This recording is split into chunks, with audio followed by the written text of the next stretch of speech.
entre 15 et 20 minutes. Merci beaucoup. Hein. C'est gentil de me présenter si gentiment. Mais il est très difficile de parler de deux thématiques qui sont très importantes, et le syndrome de l'intestin irritable et du microbiote, et de leur interaction en 15 minutes. Mais je vais essayer de vous faire gagner 5 minutes en survolant un peu mes diapositives.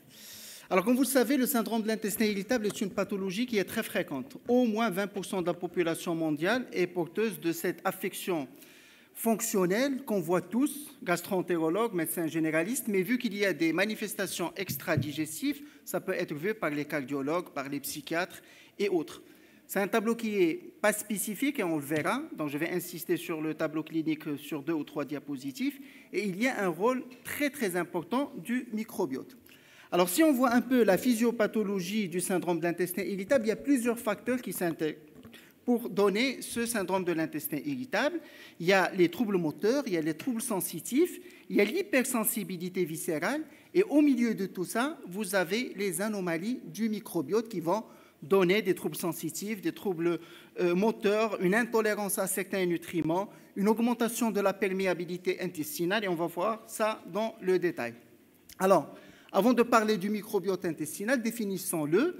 Alors, c'est quoi le microbiote intestinal? C'est l'ensemble des micro-organismes dits commensaux qui vivent dans un environnement spécifique. Et là, en l'occurrence, dans le tube digestif. On peut avoir un microbiote cutané, on peut avoir un microbiote pulmonaire, mais là, on va parler du microbiote intestinal. Il faut savoir que c'est un organe dans l'organe, c'est un organe qui pèse 2 kg. Si on pèse tous les bactéries et les micro-organismes qu'on a dans l'intestin essentiellement, parce que ça se localise essentiellement au niveau du grêle et au niveau du côlon, c'est 2 kg. Et c'est 10 puissance 14 micro-organismes. Et en fait, si on prend tous les gènes qu'on a, on a 1% de gènes humains et 99% de gènes microbiens. Donc, on est partiellement humain, en fait. Et c'est pour ça qu'il y a cette interaction entre ce microbiote intestinal, on va le voir, une interaction avec le cerveau, ce qui explique certaines pathologies psychiatriques même, dépression, autisme, et aussi avec le tube digestif et le syndrome de l'intestin irritable. Alors, ce microbiote est très diversifié. On compte 2000 espèces, mais chacun de nous n'a pas les 2000 espèces. En gros, on a entre 150 et 200 espèces. Et il faut bien sûr distinguer le microbiote fécal qui existe sur la lumière et puis le microbiote muqueux qui adhère comme un biofilm sur les cellules. Alors, je l'ai dit, il y a très peu de micro-organismes au niveau de l'œsophage et de l'estomac. Ça, c'est l'effet de la bile et de l'acidité. Et puis, plus on avance dans le tube digestif, grêle, il y en a un peu plus, mais la majorité est localisée au niveau du côlon. C'est surtout des micro-organismes qui sont anaérobies. Alors, il y a 4 familles, 4 phyla, ce qu'on appelle les phyla. Ils ont des noms qui sont barbares, les firmicutes, les bactériotides, l'actinobactéries et les protéobactéries. Et en fait, ce microbiote, on l'acquiert au cours de notre existence. On est avec un tube digestif qui est stérile, et en fait, l'origine de notre microbiote, c'est le premier contact, c'est la filière génitale, donc c'est la maman, et puis on a l'environnement, l'alimentation, le contact humain, et donc il y a plusieurs influences. Il y a la génétique, il y a l'hygiène, et donc il y a maintenant des théories hygiénistes. En fait, les enfants qui naissent dans un niveau d'hygiène qui est très élevé, ils ont un microbiote qui est perturbé, et vous avez des maladies auto-immunes. On parlait du diabète, mais aussi l'eczéma, l'atopie, et puis vous avez l'environnement. Mais une fois que vous avez acquis votre microbiote, il devient stable. En fait, il est définitif à partir de l'âge de 2 à 6 ans. Donc, quand vous l'avez, il est stable, et c'est ce qu'on appelle le phénomène de résilience. Il a un phénomène de résilience. Même quand vous donnez, comme ici, vous donnez des antibiotiques, il y a un changement qui va se faire au niveau du microbiote, et regardez, à 60 jours, il revient à l'état basal. Et on peut même définir un individu par son microbiote. D'accord ? On est capable de faire la différence des individus par le microbiote. Alors, comment on explore ce microbiote? Malheureusement, on ne peut pas demander une copro, une parasito, un examen de sel pour explorer ce microbiote. Il y a seulement les techniques de séquençage au débit, ce qu'on appelle la métagénomique ou le métagénome, et on explore pour voir est-ce qu'il y a des anomalies de quantité ou de qualité ou de diversité de ce microbiote. Alors, ce microbiote, il a plusieurs rôles. Il a un rôle de trophicité. Ça veut dire que quand vous avez, par exemple, une colostomie et vous avez une partie du tube digestif qui est exclue, qui n'est plus en contact avec ces bactéries, ben vous avez une atrophie. C'est ce qu'on appelle les colites d'exclusion. Ça ressemble point par point à des maladies inflammatoires de l'intestin. Ça a aussi un rôle sur la motricité. Il a un effet barrière, une résistance à la colonisation. Ça stimule l'immunité locale et générale. L'homéostasie intestinale, en fait, il y a un rôle immunitaire très important et il a un effet antitoxine. Mais le rôle le plus important, c'est la digestion. Et si on est tous assis dans cette salle, c'est qu'on a un microbiote qui marche. On ne peut pas digérer sans notre microbiote intestinal. Donc, ça a un rôle dans la dégradation des glucides, des lipides, dans la genèse des vitamines. Et donc, on ne peut pas digérer sans notre microbiote. Et puis, c'est ce qu'on appelle cette discussion entre le microbiote intestinal et le cerveau. Et en fait, il y a une communication de l'intestin vers le cerveau et du cerveau vers l'intestin. Il faut savoir que la majorité de la sérotonine qui est sécrétée par notre corps, elle n'est pas sécrétée dans le cerveau, mais c'est dans l'intestin qu'elle est sécrétée. Et donc, il y a des sécrétions de GABA, de sérotonine. Il y a une modulation des terminaisons nerveuses par ces bactéries-là. Il y a des sécrétions de certains facteurs. Et donc, il y a une communication entre le microbiote intestinal et le cerveau. Et quand vous avez, bien sûr, on a tous des microbiotes, on est dans deux situations. Soit qu'on est en symbiose, en eubiose avec ce microbiote, ça veut dire que c'est une situation écologique où cohabite le microbiote avec un autre en bonne santé, ça veut dire qu'il n'y a pas de genèse de pathologie, ou bien vous êtes en dysbiose, et cette dysbiose, on ne peut pas la définir par la présence d'une bactérie ou d'une souche. En fait, soit c'est un excès de micro-organismes qui sont potentiellement néfastes, soit c'est la diminution de micro-organismes qui sont connus bénéfiques, ou il y a un manque de diversité. On a dit qu'il faut avoir entre 160 et 200 souches pour avoir pour être en eubiose. Alors pourquoi on développe la dysbiose? Parce qu'il y a plusieurs facteurs. Alors, si on a à retenir un élément, c'est l'antibiothérapie et l'alimentation et le niveau d'hygiène. Et on fait tous des erreurs parfois. Les pédiatres n'aiment pas les antibiotiques pour les infections et ça, c'est une raison pour laquelle il ne faut pas le faire parce qu'en fait, on insère de la dysbiose à un très bas âge. Donc, il faudrait éviter des antibiotiques. Et puis après, vous avez des facteurs, des gens qui font de la chimiothérapie, de la radiothérapie. Le stress, il en est pour quelque chose. Et ça a été avancé aussi, c'est l'alimentation moderne et aussi un niveau d'hygiène qui est élevé. Alors, une des pathologies où la relation entre la dysbiose et la maladie, où c'est vraiment acté, c'est le syndrome de l'intestin irritable. On sait que 2/3 des patients qui ont un syndrome de l'intestin irritable, ils sont en dysbiose. Alors, je fais juste un crochet pour vous rappeler, j'ai 2 messages à passer pour le syndrome de l'intestin irritable. Alors, tout le monde connaît ce que c'est qu'un syndrome de l'intestin irritable, mais le seul problème qu'il y a, c'est que c'est des symptômes qui sont très peu spécifiques. Alors, si vous prenez les symptômes, douleur abdominale, ballonnement, trouble de transit, ben, c'est toute la gastro.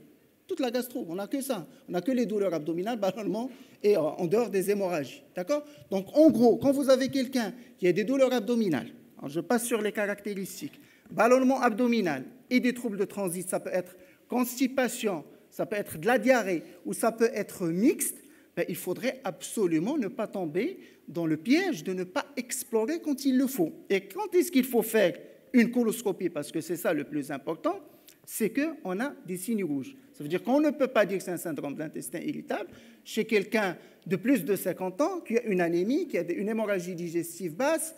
Il ne faut pas scinder l'anémie et le syndrome de l'intestin irritable, qui a une histoire familiale de cancer ou d'inflammation intestinale, type Crohn ou RCH, où il a une anomalie de l'examen clinique. Tout cela doivent avoir une coloscopie.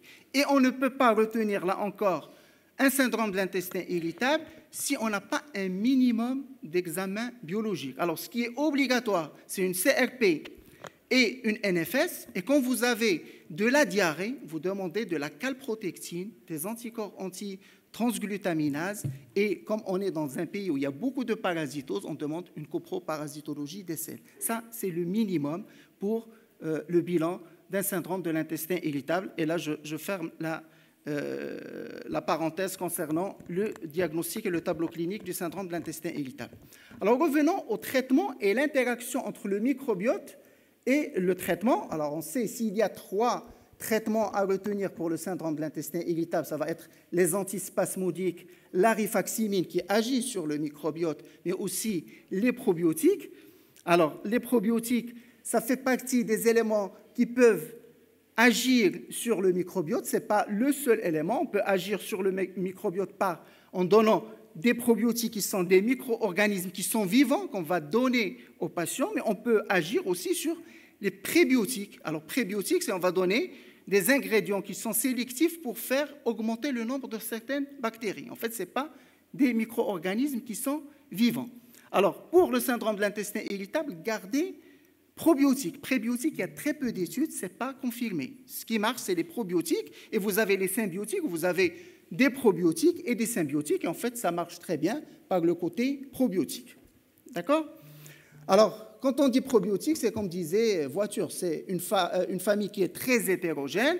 Certaines souches agissent sur le syndrome de l'intestin irritable, et donc il faudrait connaître quelles sont les souches qui sont susceptibles d'améliorer le syndrome de l'intestin irritable et leur efficacité, bien sûr. Il y a une variabilité en fonction de ces souches, de la dose, de la formulation et de la méthode d'administration.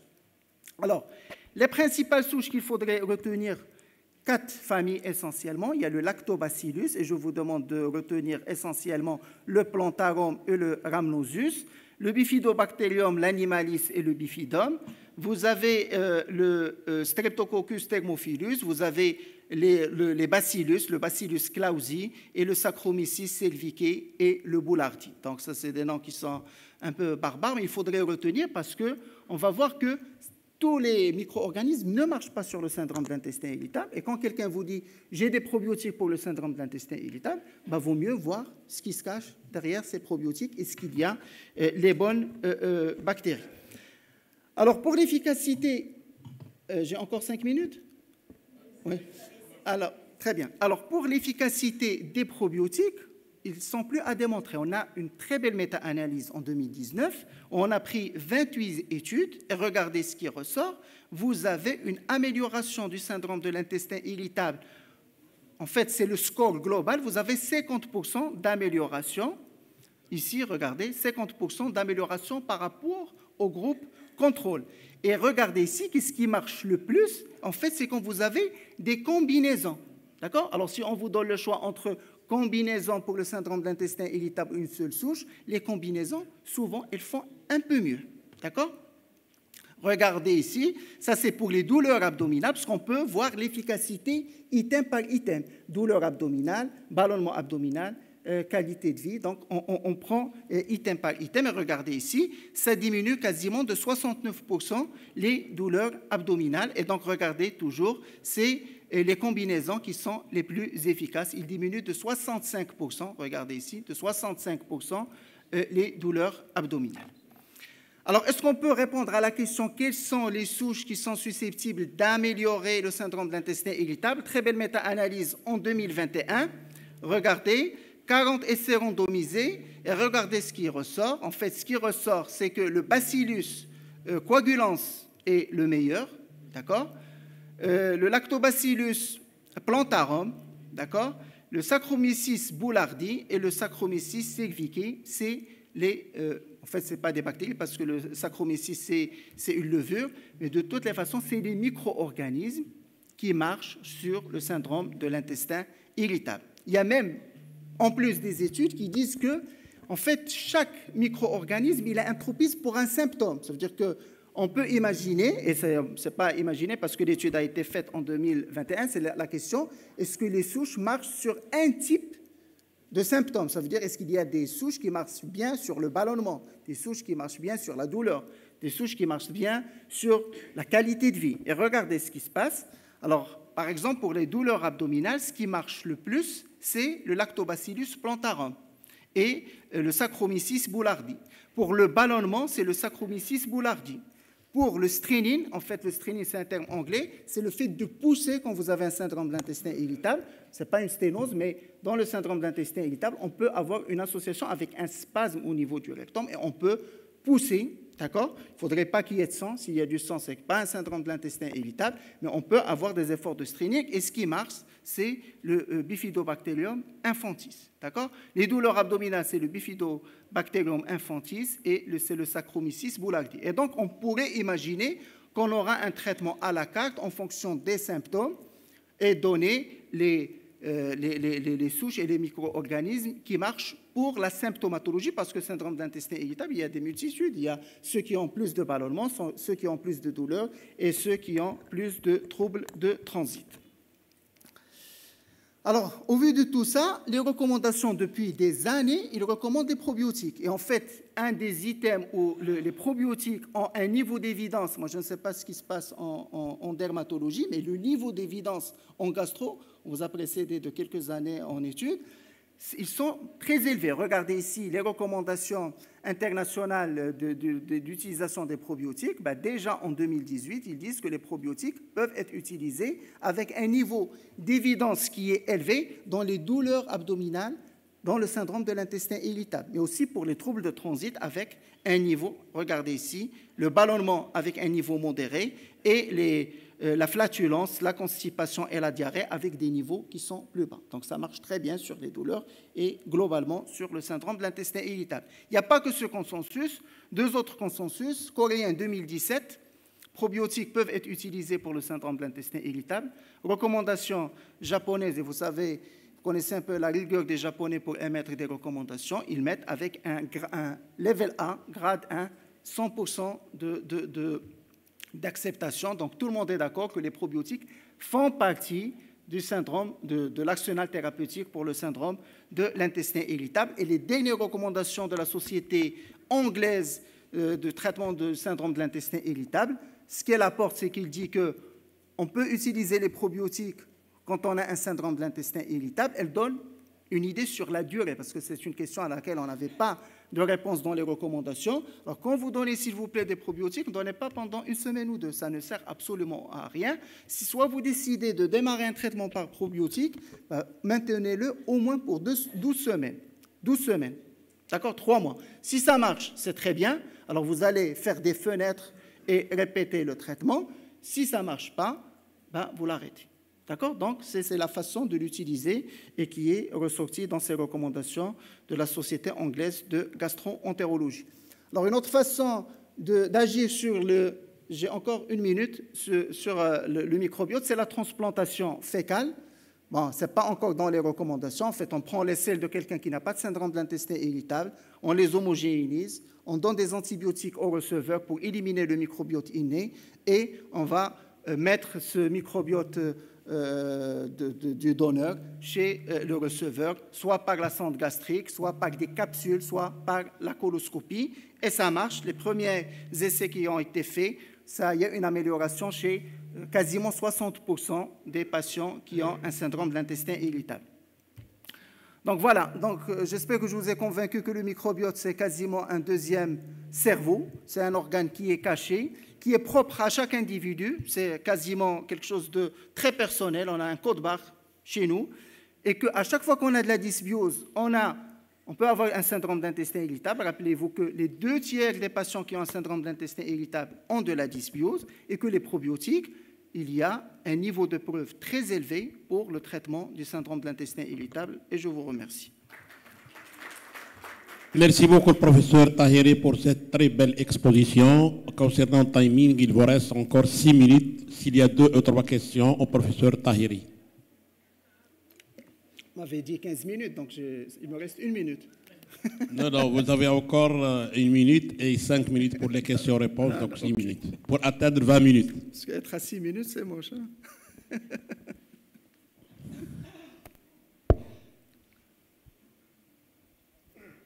Merci, professeur Tahiri, pour cette présentation intéressante. S'il vous plaît, 2 petites questions. La première, pour assurer l'observance, au bout de combien de temps le malade devra sentir l'amélioration de son intestin irritable? Ma deuxième, c'est est-ce que vous avez 2 ou 3 produits à nous conseiller? Parce qu'il y a beaucoup de souches et on a du mal à les retenir. Alors, les noms commerciaux, je ne peux pas vous donner de noms commerciaux, je vous les donnerai en offre, d'accord? Mais je peux vous donner les souches, d'accord? Et je vous ai dit, En gros, quand vous avez un probiotique, vous avez 8 micro-organismes, vous avez une très grande probabilité de tomber sur la souche qui marche sur le syndrome de l'intestin irritable. Mais rappelez-vous, c'est le bifidobacterium, c'est le lactobacillus, ça c'est le bacillus coagulans, le lactobacillus plantarum, d'accord? Et vous avez aussi le cerviquet et vous avez aussi le coagulans, d'accord? Donc, tout ça, il faudrait voir un peu sur le prospectus qu'est-ce qui se cache derrière le probiotique. D'accord? Donc ça, on pourrait vous donner les noms après. Donc ça, c'est la première question. La deuxième question, c'était concernant la durée. En fait, dans les essais, on fait toujours une évaluation à 4 semaines. Mais ce qui est important, si vous n'avez pas d'amélioration à la 12e semaine, vous n'avez aucune amélioration, mais il faut arrêter. D'accord? Donc à la 4e semaine, en principe, on commence à avoir une amélioration, mais ce n'est pas une raison d'arrêter si vous n'avez pas d'amélioration à 4 semaines. On n'arrête qu'à la 12e semaine. Il n'y a pas de prédiction de l'efficacité thérapeutique si vous n'avez pas une amélioration à la 4e semaine. Mais c'était une question très difficile puisque avant les recommandations anglaises, on ne savait pas. Il y avait les Coréens qui mettaient 8 semaines, les Japonais qui mettaient 4 semaines. On ne savait pas, mais maintenant on sait qu'il faut prolonger le traitement pour avoir l'efficacité. D'accord? Mais de toutes les façons, à 12 semaines, si vous n'avez pas d'efficacité, vous arrêtez le traitement et vous avez bien sûr d'autres produits pour le syndrome de l'intestin irritable.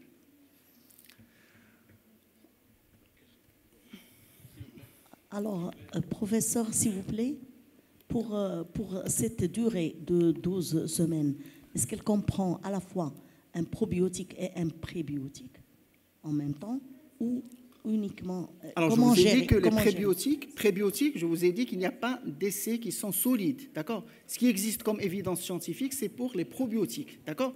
Il y a des produits, vous avez des symbiotiques, vous avez des probiotiques et des prébiotiques. Mais en fait, vous comptez sur les probiotiques pour avoir l'amélioration, d'accord?